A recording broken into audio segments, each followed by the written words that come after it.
ज्याला दिशा दिली जाते, सगळं जग माझ्याकडे पळत असताना या तालुक्यातलं मातब्बर घराणं मोहिते पाटील आणि विरोधक मात्र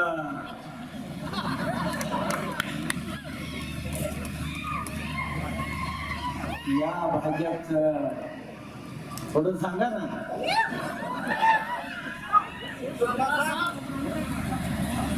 या राज्यातली सत्ता ही सभा घडवणार आणि अशा या ऐतिहासिक सभेसाठी या ठिकाणी खरोखर ज्यांनी पवार साहेबाला स्वतःच्या वडिलांप्रमाणे काळजी घेतली, राज्यामध्ये सगळे गेले असताना सुद्धा साहेब मी तुमच्या बरोबर आहे ही भूमिका ठेवली, ते उद्याचे भावी मुख्यमंत्री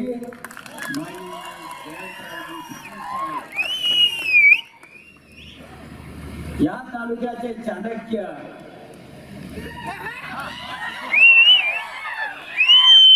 आणि निश्चितपणानं या तालुक्याचं महत्व कायम राहिलं पाहिजे. जुन्या पिढीचे आहेत पण निश्चितपणानं त्यांच्याकडं राजकारणाचे अष्टपैलू गुण आहे. ते आज या मंचावरती आहेत. एकदा टाळ्याच्या गजरामध्ये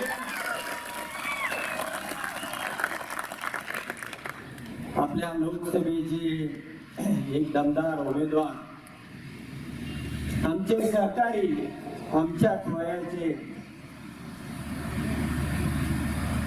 जे उद्या निश्चितपणाने खासदार होणार आहे खात्री आहे. अशी धैर्यशील बाया या ठिकाणी गेल्या अनेक वर्ष चळवळीमध्ये काम केलेले आमचे सहकारी, अनेक जणांची नावं घेण्यासाठी मच्छिंद्र आबा, मानका बापू, भाऊ बसून सर्व तोला मिळाची जवळजवळ 60-70 मंडळी या ठिकाणी बऱ्याचशा जणांची नावं राहू शकतात आणि मनाचा विषय होऊ शकतो म्हणून विकास दादांसह सगळी मंडळी आणि ज्या लोकांनी गेल्या 25-30 वर्षाच्या संघर्षामध्ये माझ्या बरोबर सुख दुःखामध्ये सामील झाला, ही सर्व या तालुक्यातील प्रमुख नेते मंडळी, तरुण मित्रांनो आणि माझ्या भावांना निश्चितपणानं गेली 10 वर्ष त्याच्या पाठीमागे मी जात नाही, पण 10 वर्षापासून भारतीय जनता पार्टीची सत्ता या राज्यामध्ये होती. अरे भारतीय जनता पार्टी मधून आपण लढलो होतो त्यावेळी आपले आनंद खंडागळे ही घटक पक्ष म्हणून त्या ठिकाणी थोड्याफार मताने पराभूत झाले होते आणि त्यानंतर 5 वर्षाचं सरकार आलं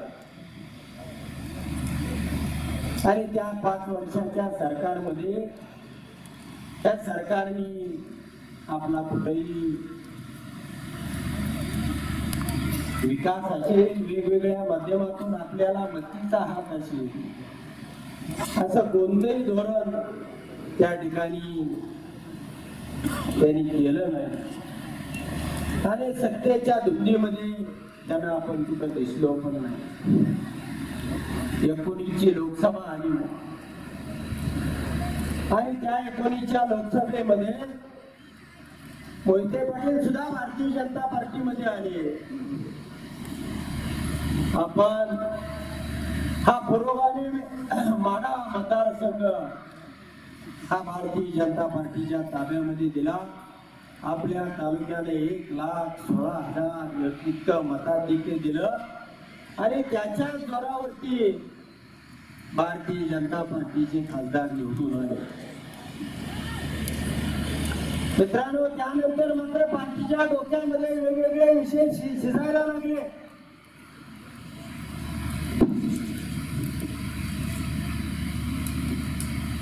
मोहिते पाटलाचं संस्थात्मक राजकारण पकडून त्याला वेगवेगळ्या पद्धतीनं धाक कपटशा दाखवण्याचं माध्यम सुरू केलं गेलं. त्याने कोणत्या प्रकारची सत्ता असताना या राज्यातल्या सत्तेमध्ये सहभागी करून घेतलं नाही आणि आपल्या गटाला मात्र कायम स्वरूपी मोहिते पाटलाची भीती घालायची.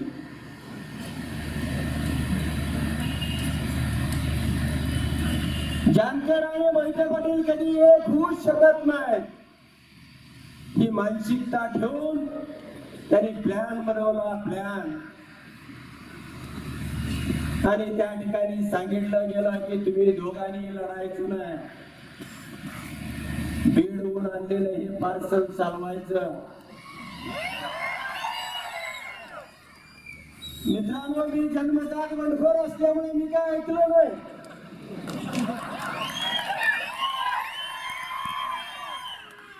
मी थेट जयंत पाटील साहेबांचं घर गाठलं आणि मी लढणार म्हणून सांगितलं. मित्रांनो त्या निवडणुकीमध्ये आपण घसरलो. पुन्हा 5 वर्ष या निवडणुकीमध्ये मोहिते पाटील परिवारालाही काही दिलं गेलं नाही आणि आपला तर विचार केला गेला नाही. पाटील साहेब मी सध्या राष्ट्रवादी अजितदादा पवार गटामध्ये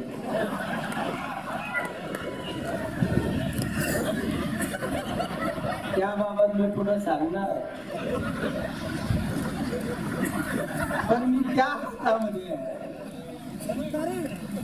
पण माझा राग भाजपवरती आहे. गेली 35 वर्ष हा भाजप कुठं होता काय होता आणि त्याला कुठं नेऊन पोहोचवलं त्यामध्ये आमच्या ह्या गटाचं योगदान.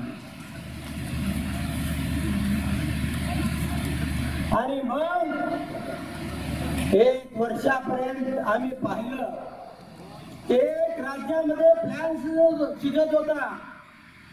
या जिल्ह्यातली सगळे नेतृत्व मारायची आणि माळशिरस तालुक्यामधलं मोहिते पाटलाचंही नेतृत्व बाजूला करायचं आणि उत्तमराव ऐवजी संस्कृती सातपुतेला या ठिकाणी आमदार करायचे.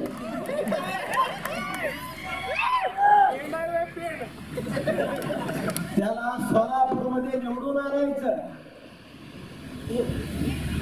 मित्रांनो 2019 ला आम्ही दोघंही फसलो होतो. या वेळेला मात्र हा प्लॅन काय आजचा नाही. बाळदादांना माहिती नसेल पण धैर्यशील भाईयाने आणि आम्ही 6 महिन्यापूर्वी हा प्लॅन तयार केला.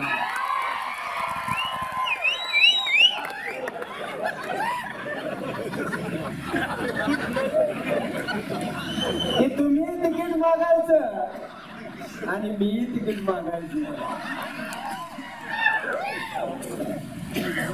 आणि यांना मात्र यातली सुतराम कल्पना आम्ही दिली नाही.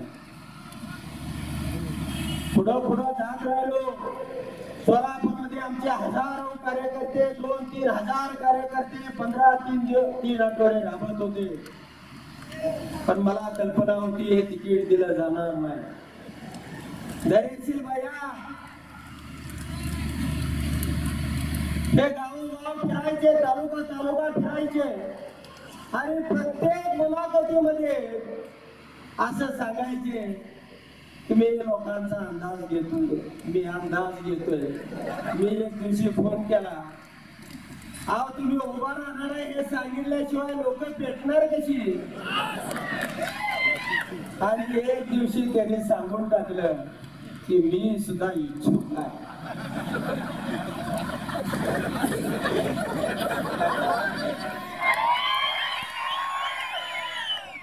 आणि मग या लढाईला सुरुवात झाली.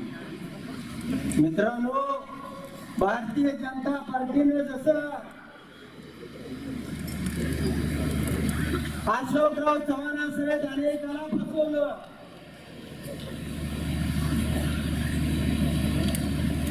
तसं आमची ही जी कल्पना आहे ही आम्ही कुणालाही समजू दिली नाही. सगळा तालुका हातवून गेला. उत्तमराव जानकरांना विमानाने नेलं आणि त्याच दिवशी या तालुक्यामध्ये सभा होती. जयंत पाटील साहेब ते सगळं जग द्यायला तयार होते. बाहेरच्या बाजूला बावनकुळे साहेब उभे राहिले होते. उत्तमराव जरा इकडे या, तुमचा काहीतरी घोडापासून घोळ दिसतोय. तुम्ही मागायचं काहीच बोलत नाही. गेली अर्धा तास चर्चा चालू आहे, पण तुम्ही नेमकं काय तुम्हाला म्हणायचंय मला कळलं नाही. तुमचा देवेंद्रजीवर विश्वास नाही का? मी गडकरी साहेबांचं बोलणं करून देऊ का? मित्रांनो, मी त्यांना काय मागत होतो, तुम्ही पुढचं मला काही देऊ नका. माझी गेलेली आणि माझ्या 1 लाख लोकांची 10 वर्ष वाया गेलेली याचा हिशोब मागण्यासाठी तुम्ही विमान भरून पाठवलं. आता मंत्री केला, परिषदा दिल्या, निवडून आणण्यासाठी सगळी ताकद देऊ, हा व्याकुम भरून काढा, मोहिते पाटलाला ताणून काढू, अमुक करू तमुक करू. पण ह्याच मोहिते पाटलाला ह्याच उत्तम जानकरनं उभा केलेलं होतं आणि दगा देणं माझ्या रक्तामध्ये नव्हतं.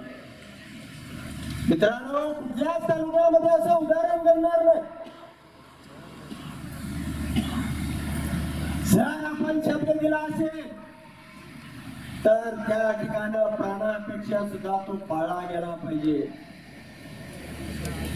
आणि ज्या वेळेला मोहिते पाटील कोणत्याही किमतीवर थांबत नाहीत म्हटल्यानंतर जयंत पाटील साहेब गेल्या 8 दिवसापासून 302 ची लेखणी नरेश भैयाच्या विरोधामध्ये चालू. 1-2 दिवसामध्ये त्यांच्यावरती गुन्हा दाखल करायची प्रोसेस अंतिम टप्प्यामध्ये गेली आहे. गुन्हा 2020 सालचा. आज निवडणुकीला उभा राहतायत म्हणल्यानंतर मला या सरकारला सांगणार, तुम्ही फक्त गुन्हा दाखल करा. दरेशील बायांना जेलमध्ये बसू द्या. हा उत्तम जानकर उभा आहे म्हणून हे 6 तालुक्यामधलं रण मैदान नाही जर गाजवलं आणि 3 लाख मताच्या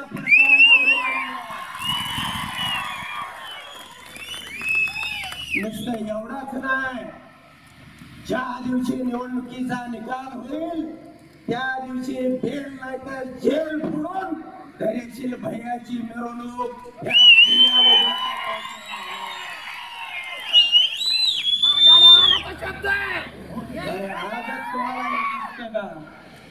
राजकारणामध्ये अनेक पिढ्या, मी गेली 25-30 वर्ष झालं जयंत पाटील साहेब राजकारण करतोय.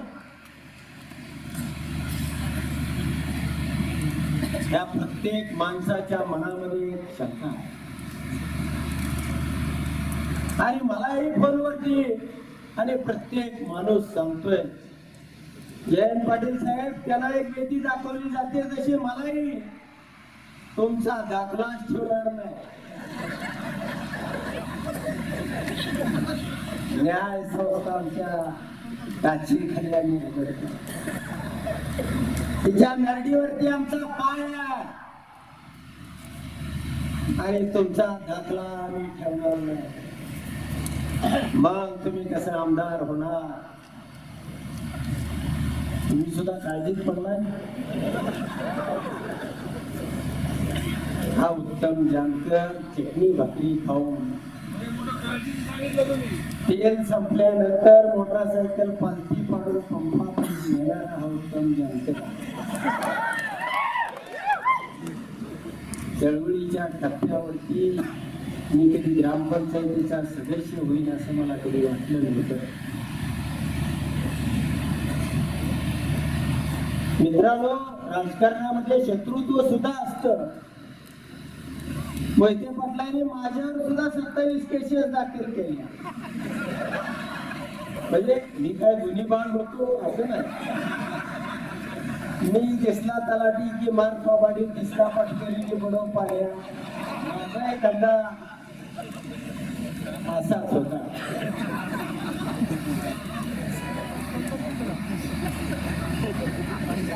परंतु निश्चितपणाने सांगतो की ही महाराष्ट्राची परंपरा नाही. ही उत्तम जानकर आमदार होण्याची लढाई नाही. ही लढाई या राज्यावरती आलेल्या संकटाच्या. मित्रांनो, पद येतील जातील ते उत्तमराव जानकरांच्या धर्मात आहे. जर कुठली न्याय व्यवस्था अशी वागत असेल तर हा उत्तमराव जानकर बॉम्ब म्हणून त्या ठिकाणी काम केल्याशिवाय सोडणार नाही. मी कायद्याचा अभ्यासक आहे. मी 1988 चा कोल्हापूर युनिव्हर्सिटीचा गोल्ड मेडलिस्ट आहे.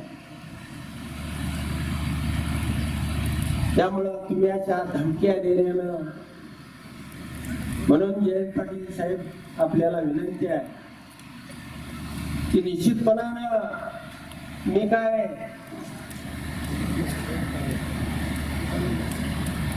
माझा पक्ष सोडणार नाही. मी माझ्याच पक्षात राहणार आहे. कारण आमच्या बाळदादांनी शब्द दिलाय आणि दादानं शब्द दिला की तुम्हाला पाळावा लागतो. बारामतीचा पराभव केल्याशिवाय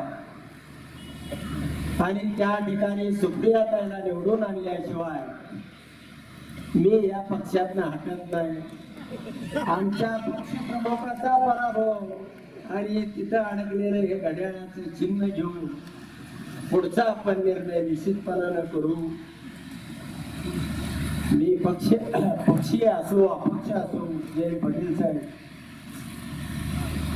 किंवा मी असो किंवा माझा कार्यकर्ता असो, माझ्यासाठी पद महत्वाचं नाही. मी काल मी नेता होतो, आजही आहे, उद्याही असणार आहे. मला पक्षाही या तालुक्यातला स्वाभिमान महत्वाचा आहे. या तालुक्याला, जिल्ह्याला ज्या पद्धतीने गेल्या 10 वर्षामध्ये नागवलेला आहे, एकही आमदार दुसऱ्या बरोबर नाही. ही अशी अवस्था त्या जिल्ह्यामध्ये कधीही झालेली नव्हती. आणि म्हणून निश्चितपणानं भाषण फार लांबवणार नाही. या तालुक्यातलं बाळदादानं आकडा काढलेला आहे, तो 1,40,000चा. आपल्याला त्यात थोडी वाढ करायची. वाढ कशी करायची? आपले 340 बूथ आहे. यामध्ये प्रत्येकानं गेल्या वेळेला जर 600 असेल तर आपल्याला 700 करायचं. गेल्या वेळेला आपलं 64% मतदान झालं होतं आणि माढ्याचं मात्र 70% झालं होतं. आपल्याला हे मतदान 70% पोल करायचं आहे. 70% पोल केलं तर 2,07,000 अधिक ही 33,000 म्हणजे 2,40,000 होता. बाळदादांचा आकडा 1,40,000 अधिक 40,000 किती झाला? 81.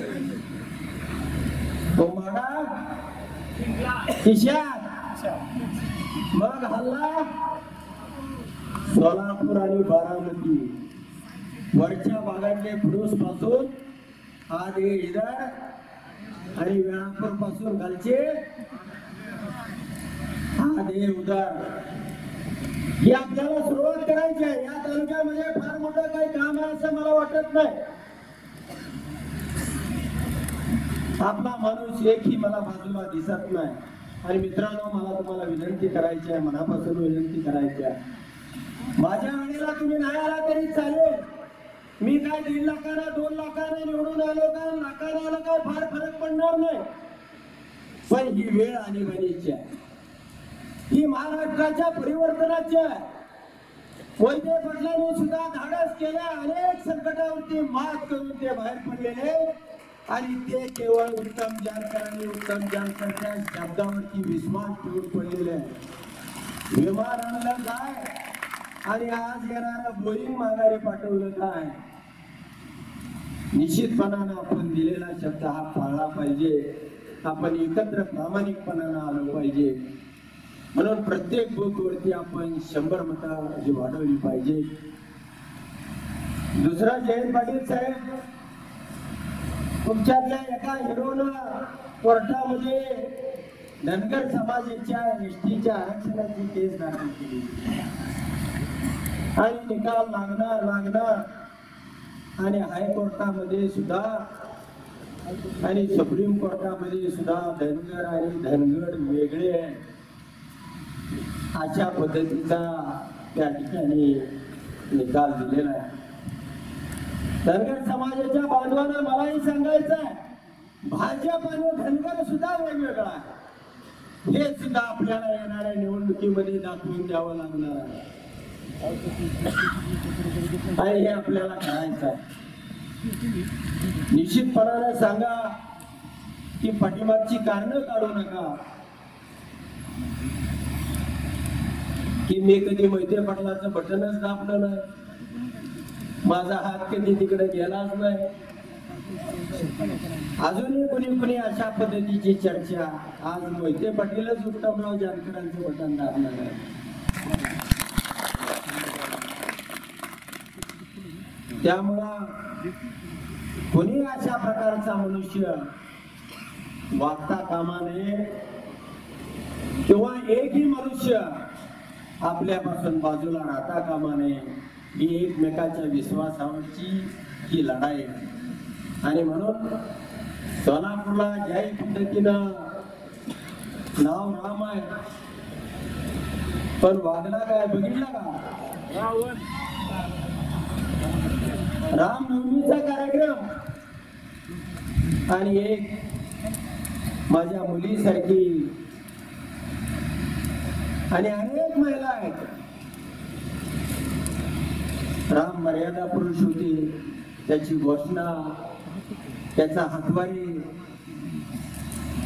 निश्चितपणानं 5 वर्ष मोहिते पाटील कुटुंबियांनी सोसलं. पण आता मात्र आपल्याला माळशिरस तालुक्यामध्ये काम नाही. माळशिरस तालुका बळदादाई नियोजन करतील. आपले सगळे कार्यकर्ते तुम्ही किमान 5-5 दिवस तरी सोलापूरसाठी गेलं पाहिजे आणि पश्चिम भागातल्या लोकांनी बारामतीसाठी गेलं पाहिजे. मी त्या ठिकाणी जमाच्या पद्धतीनं सभेसाठी किंवा वेगवेगळे वेळ देणार आहे एवढं निश्चितपणानं सांगतो. वेळ खूप झालेला आहे. जयंत पाटील साहेबांना पुढे जायची गडबड आहे, परंतु मित्रांनो हा ऐतिहासिक क्षण आहे आणि हा नियोजनबद्ध पद्धतीनं आम्ही घडवून आणलेला आहे, ठरवून केलेला आहे. बाळदादांना त्याची थोडी उशिरा कल्पना आली. मागच्याच महिन्यामध्ये मी जवळजवळ हैदराबादला जात असताना रविशंकर यांचा एक फोन आला, तातडीनं पुण्यामध्ये यावं लागतंय, काही विषयांची चर्चा करायची आहे. काही माणसांना विमानानं बोलवून आम्ही हैदराबादला पुण्यामध्ये घेतलं आणि त्या ठिकाणी मात्र पक्क ठरलं आणि हे पक्क आज तुमच्या पुढे उघड करतोय. निश्चितपणानं आपण या पद्धतीनं वागूया. या ठिकाणी बाळदादा आलेले आहेत, ती आपल्याला मार्गदर्शन करतीलच, पण आपण एवढ्या मोठ्या संख्येनं आला त्याबद्दल तुम्हाला सर्वांचं मनापासून आभार मानतो. एबीपी माझा, उघडा डोळे बघा नीट.